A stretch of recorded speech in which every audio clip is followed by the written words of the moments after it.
darlings, and welcome to the show, Mix in the Mix, where we talk about the topic assigned to us by our very dynamic and handsome program head.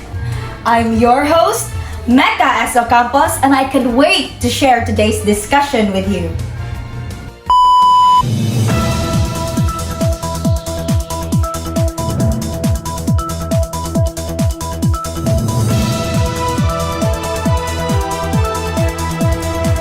For today's segment, we're gonna tackle about psychology of leadership and followership. Have you ever wondered why some leaders are able to inspire us and bring out the best in us, while others leave us feeling frustrated and disillusioned? Or why some followers are willing to follow their leaders to the ends of the earth, while others are quick to turn on them at the first sight of trouble? In this segment, we'll be exploring the psychological factors that contribute to effective leadership and followership, including traits like empathy, emotional intelligence, and the ability to inspire trust and confidence. We'll also be discussing the role that group dynamics, social influence, and cognitive biases play in shaping our perceptions of political leaders and followers. Whether you're a political junkie, a student of psychology, or just someone who's interested in the human side of politics, you won't want to miss this discussion. Joining us here today are political psychologist Teresita Fuentes.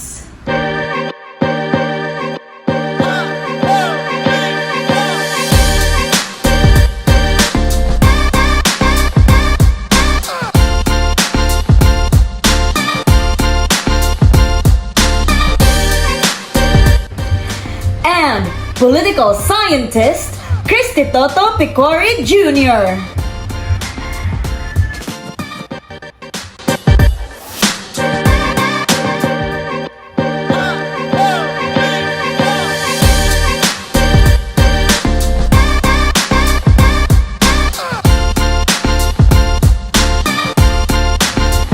Welcome to the show! It's an honor and privilege to have both of you here. Thank you. Thank you. Let's not waste any time. Let's jump right into the topic. So, Mr. Christy Toto, walk us through our subject today. Of course, Megs, we have an interesting topic for today, and it's all about psychology of leadership and followership relating to the political field. The psychology of leadership and followership in the government setting can be complex, as the power dynamics and relationships between leaders and followers can have significant impacts on the functioning of government organizations and the achievement of policy goals. And also, effective leadership in governing settings requires not only technical skills and expertise, but also the ability to motivate and inspire followers, communicate a clear vision, and build relationships with other stakeholders. Leaders must also navigate complex political environments, manage competing priorities, and address the needs and concerns of a diverse constituencies. And take note that the followers in the government settings can include not only employees within the government agencies, but also members of the public who are impacted by the government policies and decisions. And the followers may be motivated by the range of factors, including the desire for the state's or recognition, a belief in the mission of values of the organization, or a need for a security or stability. And of course, Max, at the same time, followers in the government settings may also be influenced by unconscious factors such as transference and rejection that can impact their relationships with leaders and their attitudes towards government institutions. More broadly, understanding these psychological factors can be important for leaders in the government settings to build trust, manage conflict, and foster effective collaboration among stakeholders. That's interesting, Mr. Picare. Thank you for your comprehensive explanation. So, Ms. Fuentes, as a political psychologist, does your field of study meddled with these topics? Can you explain personality traits that these actors have? Well, yes. In fact, as a political psychologist myself, I have been interested in the psychological characteristics of political leaders for a very long time. And I have demonstrated that it has a significant impact on how political leadership is executed and its outcomes. Psychologists who use psychoanalytic approaches have examined the individual characteristics, psychological development, and mental disorders, such as excessive narcissism or paranoia of political leaders. Other researchers have focused on specific personality traits, such as extroversion, agreeableness, conscientiousness, emotional stability, neuroticism, and openness to experience, and have studied the connection between these traits, leaders' electoral success, and their perceived historical greatness. Can you give a more specific personality trait that has been extensively studied in politicians? Well, of course I can. A more specific personality trait that have been extensively studied in politicians is their need for power. Even in the local government, you can actually notice that. Have you noticed that? Yes, of course. Well, that is because researchers found out that leaders with a high need for power tend to seek dominance and control over subordinates and policy decisions, preferring formal and hierarchical advisory systems with tight inner circles of trusted advisors. In contrast, leaders low in need for power prefer more open and collegial advisory arrangements, delegating decision-making to subordinates and deferring to senior advisors. These leadership styles come with distinctive strengths and risks, such as cognitive arrogance and contempt for advisors. True.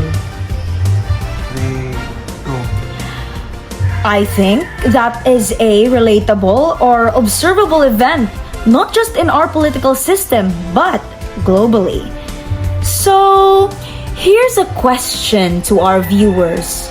What comes in your mind when you heard this information?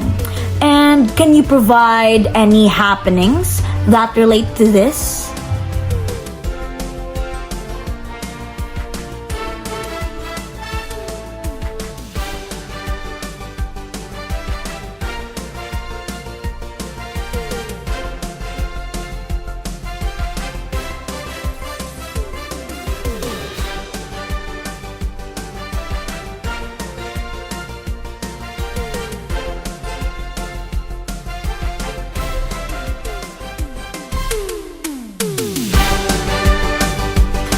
Well, thank you everyone for cooperating. That's really fascinating and very much appreciated. Anyway, sit back and relax, for we will be right back.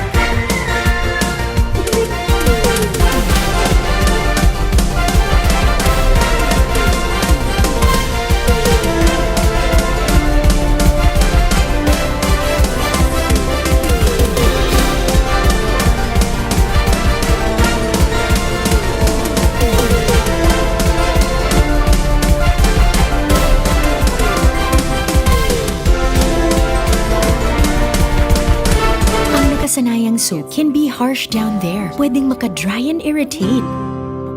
Girl, it's time to go safe and natural with pH Care Natural Protection with Odor Protect. For daily odor protection, my real guava leaf extract that naturally protects against bacteria and odor at pH level 5 para safe for the feminine area. Go safe, go natural with pH Care Natural Protection with Odor Protect. Go lang, girl! Hi, I'm Lynn from Las Vegas. Are you 18 to 20 years old? Do you have a pleasing personality? If so, email us. Maybe this is for you. It's your show. It's your time. It's showtime. Corny, I'm corny, corny, corny. I'm corny, I'm corny, corny, corny. I'm corny, I'm corny, corny, corny. I'm corny mo tonight, I'm corny mo tonight. So corny, I'm corny, corny, corny mo tonight.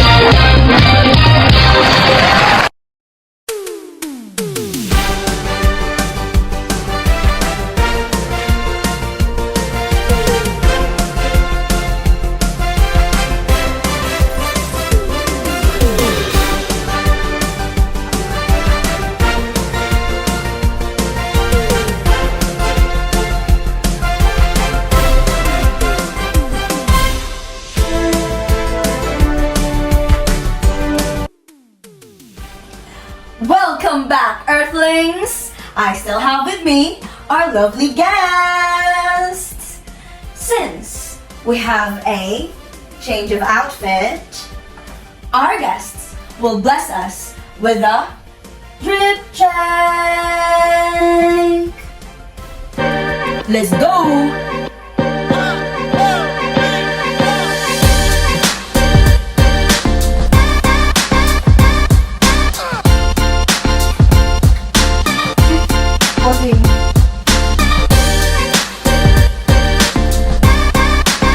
At this juncture, let us dive into a controversial subject. Miss Teresita, would you please enlighten us about the psychology of followership in democratic polities and why people often tolerate bad leadership? Thank you for the question, but as you all know, that followers are institutionally empowered to select and deselect leaders periodically. But this does not always happen when leaders pursue morally abhorrent objectives or proceed in damaging or self-defeating ways to achieve their goals. With this, a lot of questions have been raised which have piqued the interest of social scientists ever since the publication of Stanley Milgram's experiments on obedience to authority. Oh, so what is this particular experiment about? Do you know about this, Mr. Picore? Yes, of course. So basically, participants in Stanley Milgram's experiments on obedience to authority were instructed to administer what they believed to be painful, dangerous, and ultimately lethal shocks to appear. The results show that many participants obeyed the experiment and continued to administer shocks despite the distress of the person receiving them. Milgram concluded that the people are capable of inflicting harm on others when ordered to do so by an authority figure, even if it goes against their own moral beliefs. Go. That's really interesting, Miss Fuentes. Mr. Castituto, do you want to add something? Of course! Follower psychology refers to the study of how individuals respond to and interact with leaders, and it is an important component of understanding the dynamics of leadership. However, it is important also to note that follower psychology alone cannot fully explain the persistence of bad leadership, as a leadership is a complex and multifaceted phenomenon that is shaped by a variety of factors. Go. Furthermore, leadership is produced, sustained, and destroyed in a triangular interaction between leaders, constituents, and the environment. This means that the behavior and effectiveness of a leader are influenced not only by their own actions and characteristics, but also by the attitudes and behavior of their followers, as well as the broader social, cultural, and institutional context in which they operate. I am really blown away with this right now. I hope everyone understood these information because by examining these factors, together we can gain a more complete understanding of how leadership emerges, evolves, and ultimately affects the communities and organizations it serves. Right? Okay, is there anyone in the audience that has a question? Yes? What's your name, sir? Good day, everyone. I am Ronnie Marhazon. Hello, Mr. Hazan. What is your question for our lovely guests? I just want to ask, what is political behavior and how thus it differs from governmental organizations? Thank you for that outstanding question, Mr. Hazan. So, who wants to answer the question? Miss Maria? Okay, I'd like to answer the question. So, political behavior refers to the actions of individuals and groups outside of formal government organizations which strive to influence or take possession of the government. This includes activities such as those of the electorate, election constituencies, political parties, pressure groups, and conflict groups.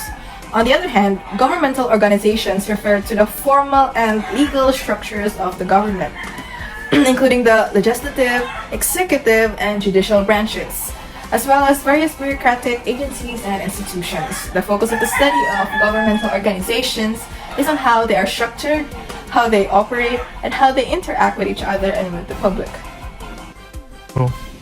In addition to what Ms. Fuentes said, Mr. Hazon, the certain principles of political science apply to both political behavior and governmental organization, such as characteristics, habits of lawyers, soldiers, and professors in the contest for powers and later in the government offices. I would also just want to highlight that the study of leadership is important in understanding how individuals and groups interact in political settings, as leaders exert some directing influence in every association among people.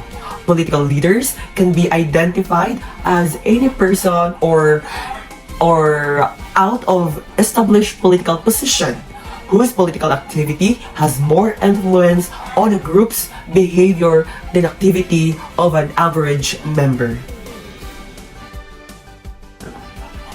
Since you mentioned political leaders, I just want to ask, how are these leaders or just leaders in general created?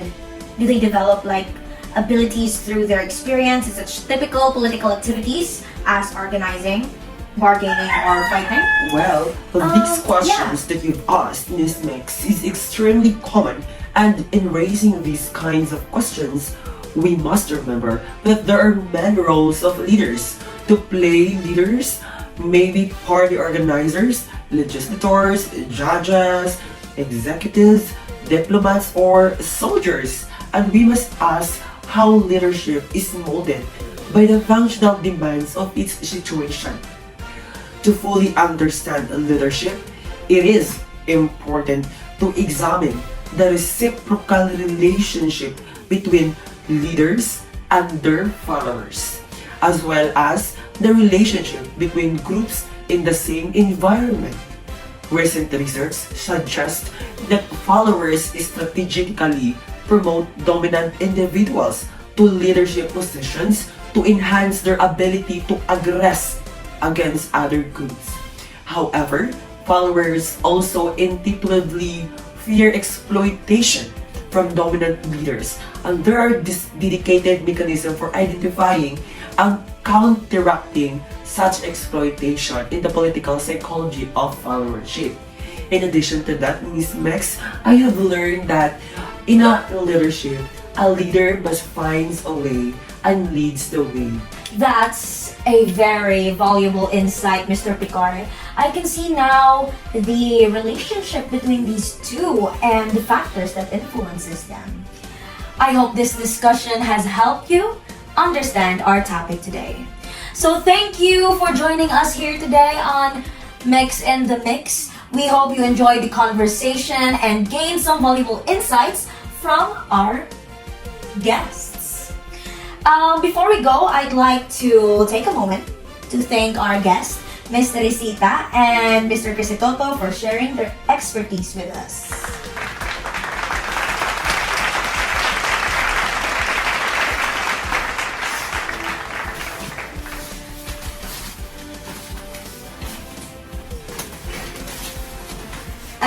Before we go, I'd like to take a moment to,